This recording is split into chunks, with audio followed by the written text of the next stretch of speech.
नमः सिद्धेभ्यः।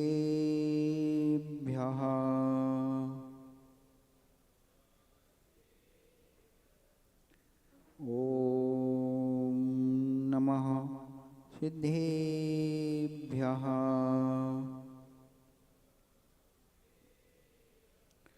शुद्धात्म तत्वं जटाक भवाब्धिपारं नत्वा चैतानन्त सुबोध भारं समाधिचारं विवृणोमि चारं। नमो अरिहन्तारं नमो सिद्धारं नमो आयनीयारं नमो वज्रायारं नमो लोये शब्दसाहुरम।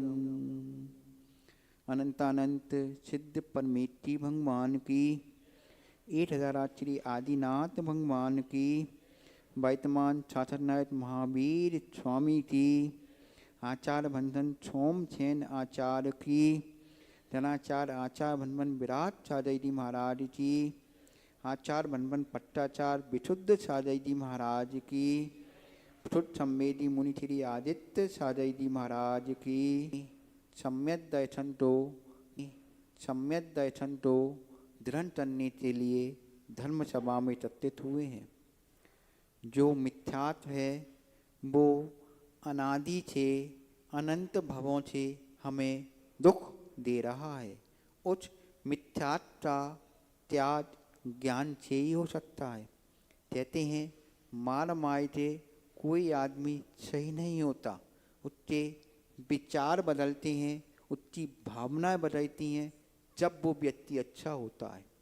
मानने से तो निशान आते हैं, लेकिन जो अंदर तक जाते हैं, जो अंदर तक ठोटाई देती हैं, वो शब्द, वो विशुद्धि के स्थान, वो हमें प्रेरित करती हैं। तो अपन आज हमारा विषय चल रहा है समाधि छार। समाधि छार ग्रंथ में आचार्य श्री ने समाधि देशना लिखी है, प्रवचन दिए, उसी पर अपन बोल रहे हैं। समाधि मतलब मनुष्य जीवन का छार समाधि है, और जो व्यक्ति समाधि करने में समर्थ है वो ही जीवन जीने में समर्थ है। क्योंकि कहते हैं छार रूप में जो आपने किया है वो लौट कर आता है। आप तो चित्त में, मन में, वाणी में वो ही प्रक्रिया जो आप जीवन भर चाहते हैं वो समाधि के समय काम आती है। इसलिए जिस व्यक्ति को समाधि करना है उसे आज से सही होना पड़ेगा। अगर वो आज जीवित अवस्था में, होश में, अपने जोश में अपने भावों को संभालेगा, वो ही अंत समय समाधि कर पाएगा और समाधि से ही मोक्ष मिलेगा। जिस व्यक्ति की, जिस साधु की, जिस सज्जन जी समाधि नहीं होती वो मोक्ष की श्रेणी पर कदम ही नहीं रख सकता, क्योंकि समाधि में क्षमता भाव है। अतः क्षमता भाव नहीं है जो आप सज्जन भी नहीं है।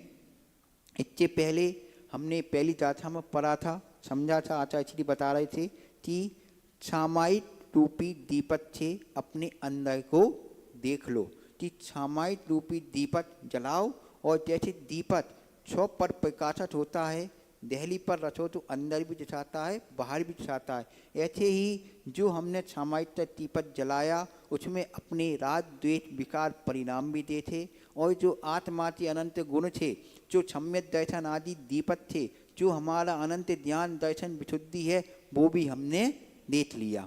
अब इसके बाद आचार्य श्री उसी दाथा में आने बता रहे हैं क्रम से, इसलिए पुरानी दाथा ली कि जो आपने देख लिया, जो आपने समझ लिया कि ये दूध है, ये पानी है, ये मठा है, जो भी है, अब हमें दृढ़ क्या करना है इस विषय में आचार्य श्री बता रहे हैं कि जो हमारी आत्मा है वो आत्मा अगर शुभ कार्य में लगी है, अगर शुभ क्रिया में लगी है, शुभ भावों में निमित्त है, जो वो शुभ गति देने वाली है, और वो ही हमारी आत्मा अशुभ क्रिया में लगी है, अशुभ भावना में डूब रही है, तो हमारी गुणगति करने वाली है।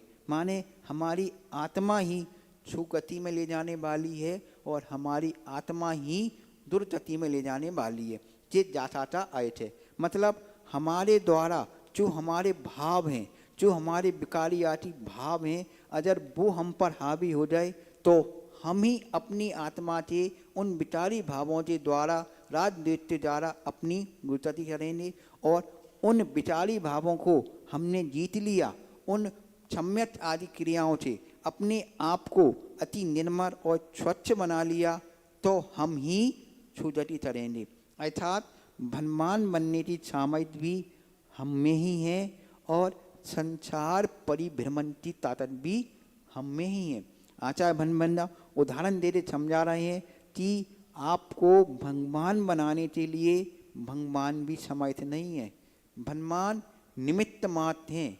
उनने उदाहरण दिया मिठाई का, कढ़ाई में मिठाई बनती है, कढ़ाई में मिठाई बनती है, लेकिन कढ़ाई कभी मिठाई नहीं बनती। कढ़ाई के अंदर जो पदार्थ डाला जाता है, दूध मावा मिष्ठान, वो मिठाई बनता है। ऐसे ही कि शरीर के अंदर उत्पन्न अंदर जो आत्मा है और आत्मा के अंदर भी जो आपके भाव हैं वो भाव ही भगवान बनते हैं। उसमें निमित्त जिन देव छात्र बनते हैं, उनके निमित्त से हम अपने परिणाम संभाल सकते हैं। और वो ज्ञान जो दीपक रूपी पुरानी दशा जो लो, अगर दीपक हाथ में है तो हमें दीप दिखती है कि ये बुराई है जी हमें सता रही है। मिथ्यात्व जो अंधकार है वो आत्मा नहीं है, अनादि संबंधे चाचा हमने चारों गतियों में मिथ्या चार संज्ञाओं का ही पोषण किया है और इसीलिए हम दुख मान रहे हैं, भोग रहे हैं और उन दुखों में ही सुख मान रहे हैं। और उदाहरण देते हैं आचार्य भनमन कि जो आदमी रहता है धन दौलत से हम लखपति हैं, हम जलोपति हैं, आचार्य कह रहे हैं कि ऐसा कोई व्यक्ति नहीं है जो धर्म सभा में बैठा है वो गरीब हो।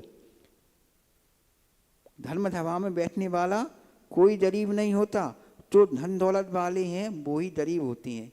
ये बात उल्टी हो रही जमाने के हिसाब से। उन्हें समझाया स्पष्ट रूप में, यहाँ बात चल रही है आत्मा की।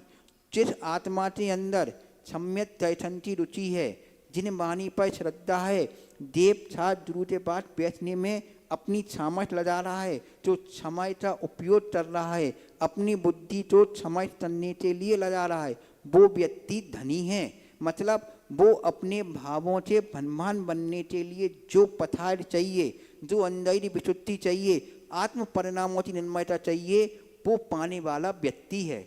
और जिस व्यक्ति के पास धन दौलत है, वो व्यक्ति उच्च राग द्वेष में, वो व्यक्ति उच्च मान तछाई में अपनी च्योंती कहते हैं पैसा पैसा आता है अपने साथ 50 दुपत्ती साथ लाता है। जिसके पास पैसा नहीं है उसे रोटी दे दो चैन से सो जाता है, रोड पे गर्मी में ठंड में चाय था सो जाता है। और जिसके पास धन दौलत है वो दिमाग में टेंशन भरे है, एसी में बिस्तर में 50 गद्दे में 5 आदमी सेवा में लगे हैं फिर भी नींद नहीं आ रही है। ये उच्च आत्मा की परिणाम की भाव हो रही है। तो जिस व्यक्ति के पास धन दौलत है वो राग द्वेष आदि विकारी भावों से अपने परिणामों में क्लेश परिणाम कहते आकुलता से डूबा हुआ है, वो व्यक्ति धनी नहीं है। और आगे कहते हैं अपनी विशुद्धि पे अपन जैसे दृढ़ रहे। एक उदाहरण देते हैं, उदाहरण आया है आचार्य की कहानी आती है, राजा पद्मरथ की कहानी आई है छात्रों में कि राजा पद्मरथ थे, हनुमान वाजपूत स्वामी का समय था, मदद तेज के राजा थे और वो परोपकारी दयालु नीतित्व राजा थे। वो एक बार टहलने के लिए जंगल में गए और जंगल में पहले घोड़ा हाथी तैरते थे और घोड़ा में भी बड़ी विशेषताएं होती हैं, हवा से बात तैरता है और जब मचल जाए तो वो किसी के कंट्रोल में नहीं आता। जैसे मन है, मन तो भी इसीलिए हाथी घोड़ा सबकी संजय दी गई है कि जब बंदर मचलता है ना तो बंदर अपने आप में चंचल है, बंदर कभी स्थिर नहीं हो सकता। और बंदर में क्या कर ले, शराब पी ले और शराब पी ले तो और स्थिर हो गया और उसके ऊपर भी उस पर भूत लग जाए, फिर वो की हालत हुई थी। उससे ज़्यादा चेत चंचल आपका मन है, उसे कंट्रोल करने के लिए जिस ज्ञान रूपी अंतोछी है, ज्ञान मतलब देखने की क्षमता। तो वो ऐसे राजा ज्ञानवान थे लेकिन फिर भी घोड़े में परस नहीं कर पाए और एक घोड़ा उन्हें उठाते और अंदर जंगल में ले दिया घनघोर जंजन में चले जाए। वहाँ उन्हें विपत्ति में घोड़ा तो पटकते चला जाता है, कहीं अंधी बावड़ी में, कहीं अंधे कुआं में, कैसे जान बचे। उन्हें ऐसे स्थान पर छोड़ा, उन्हें वहाँ पर एक मुनि मिल जाए। क्षुद धर्म नाम थे मुनि से दर्शन हुए, दर्शन से अपने आप में विशुद्धि बनी, क्योंकि महाराज के दर्शन ही विशुद्धि देती हैं। जिनके लिए जिनके परिणाम अच्छे होती हैं, जो भव्यात्मा होती हैं, जिनकी धर्म में रुचि होती है, अन्यथा लोटपाट क्लेश कहती हैं। आज भी बुराई कहती हैं, मोबाइलों में देखो कि ऐसा हो रहा है, वो ऐसा हो रहा है, तो वो पापी जीव हैं, नरक के द्वार खोलना है। उनकी विशुद्धि बनी और उनने उन्हें अच्छे से नमस्कार किया। उस समय नमस्कार वैसे नहीं है, क्योंकि वो ज्ञानी नहीं थे। उनने नमस्कार थी अपनी भाव पे चले। भाव आदमी जो बोलते हैं, वो भाव से भगवान ने मतलब मुनिराज ने आँख खोली और उन्हें संबोधन दिया। संबोधन अंदर तक जाता है, और उनके संबोधन से उन्हें बहुत शांति मिली, सुकून मिला, चैन मिला। थोड़ी देर बाद उनके मन में फिर जिज्ञासा आई कि इस पृथ्वी पर आप जैसे और भी जीव हैं जो हम जैसों का कल्याण में निमित्त बनेंगे। उन्हें कही हाँ, अभी भगवान माछपुत स्वामी का शासन चल रहा है, उनका समूचरण लगा हुआ है। वहाँ उनके सामने हमारी विशुद्धि, हमारे परिणाम तो कुछ भी नहीं है। आप उनके दर्शन करिए तो आपको और अच्छा भाव बनेगा। वो वापस आया और अपने परिजन और पुरजन के साथ, परिजन मतलब परिवार संबंधी, पुरजन मतलब गांव वालों के साथ। पहले आदमी जाता था ना तो पूरे सब परिवार जाता था और पूरे गांव के गांव लेके जाता था। अब तो आदमी इतना कंजूस है, अपने आप चुपचाप, पता ही नहीं है 2 दिन 4 दिन यार हम बाहर गए थे। ये स्थिति है। पहले परिजन पुरजन के साथ व्यक्ति जाता था धर्म करने के लिए, परिजन पुरजन के साथ चले जाए। अब राजा है, राजा के मंत्री थे, मंत्री में आता है हृदय बौद्ध आदि धर्म के मानने वाले, मिथ्या से पोषण करने वाले मंत्री उसे समझाते हैं आपकी जान बची है, राजपाट चलो, लेकिन वो अंदर से विशुद्धि में भरा तो उनसे हमें तो दर्शन करने जाना है। इसी समय एक घटना और होती है, देवों के यहाँ जब चर्चा होती है तो वहाँ एक बात आई जितनी दर्शन विशुद्धि स्पष्ट है, जो अपने सम्यक पर दृढ़ होने जा रहा है। ऐसे राजा पद्म का नाम वहाँ आया, उसकी परीक्षा करने 2 देव आ गए, और जैसे ही वो जा रहा था उनने उनके ऊपर उपचार आदि दिया। उपचार होने पर क्या हुआ, मंत्री ने उसको और मौका मिला, देखो हम मना चल रहे थे, आपका समय उल्टा चल रहा है, आपकी जान बची है और आप फिर चले गए, फिर जंगल में जो उपचार हो रहा है। फिर भी वो अपने आप पर उसे नाम याद करवा दिया आचार्य श्री ने कि ओम बात पूजाय नमः बोलना, ओम बात पूजाय नमः, ओम बात पूजाय नमः बोलते हुए वो आने चले जाए। और जैसे ही समूचरण में मिले, समूचरण की महिमा ही अलग होती है। मानित्यम देखते ही उनसे मिथ्यात्व नाश हो गया, इतनी विशुद्धि बनी कि मैं उनने दीक्षा ली और दर्धन बन गए। माने अंदर विशुद्धि ने उनके परिणाम बदले। अपना मेन उद्देश्य प्रथा थे कि अपन भी विशुद्धि में सामर्थ्य है, अपन अपने आप को व्यक्त रखें, अपने आप को समर्थ रखें कि हम पाप नहीं करेंगे।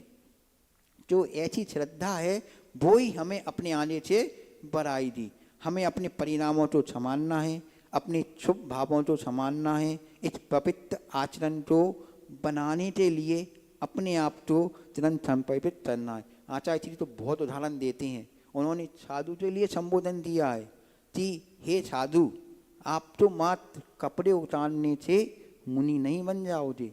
मुनि के परिणाम जो अंदर की विशुद्धि है वो परिणाम आपको मोक्ष ले जाएंगे। और उसमें आगे देते हैं मतलब जो विशुद्धि है वो बाढ़ में जो स्थान पर आपको ले जाने वाली है। अगर आप बाढ़ में जो स्थान तक पहुँचोगे तो ही आप धनवान बनोगे, अन्यथा जार में जो स्थान तक तो वापिस भी आ सकते हो। मतलब अपने आप की कठोरता को आगे बढ़ाइए। और कह रहे हैं जो विशुद्धि है वो हमें आगे पीछे तक दर्शाती है। एक शब्द आता है तय कालनम सत्यम, जो तय काल है, तीनों कालों को देखने की सामर्थ्य भी ज्ञान से आती है। अंदर के परिणाम आपको अपने आप में बताते हैं। अपन सब यहाँ बैठे हैं, मतलब भूत में पुण्यात्मा थे, हमारा पुण्य था, हमने अच्छे काम किए हैं कि मनुष्य भव पाया और धर्म में रुचि लाई है। आग करेंगे तो हम भविष्य में पाएंगे। तो क्या तालम देखने की शक्ति हमारे अंदर आती है। और आचार्य जी बहुत उदाहरण देती हैं, लेकिन फिर भी समय की कमी है। मूल बात पर आइए कि हमें अगर संसार से बचना है तो व्यस्त रहो, मत रहो। व्यस्त काहे में रहो? अटपटे काम में नहीं, धर्म के काम में। क्योंकि खाली दिमाग शैतान का घर होता है। दिमाग तो जितने ज़्यादा विरक्त रहोगे अपने क्रियाक्रम में, इसीलिए कहते हैं साधु जी 28 कतिक्रम होते हैं। 28 क्रियाएँ ऐसी हैं जो उन्हें करना ही पड़ती हैं। सामायिक भी है, पेट चिंतन भी है। 1 घंटा भी 1 क्रिया में लगता है, तो 24 घंटे टेम्परेंटली 28 घंटे 28 कतिक्रम है। लेकिन फिर भी आप लगे रहो, अपने परिणामों को संभालते रहो और हमेशा प्रसन्नता के साथ विपरीत स्थिति में भी धैर्य सामन रखो। तय कालम से जहाँ उपयोग आ रहा है, विपरीत परिस्थिति आ गई तो भी अपने कर्मों की स्थिति से ही आपकी परिस्थिति आई है। तो ही निमित्त बना है, वो निमित्त आपके ऊपर निमित्त ही मात्र थे। अपने परिणाम ही ऐसे थे, अपने पूरे कर्म ही ऐसे थे कि वो हमें सुख दुख में निमित्त बने हैं। अपने परिणाम संभालो, अपने आप को सरो। भय आदि से कहते जबरदस्ती धर्म नहीं दिया जाता। धर्म निर्भीक होकर अनित्ता में अपने आप को जानकर पेछन मुद्रा में किया जाता है। बोलो हनुमान महावीर स्वामी की।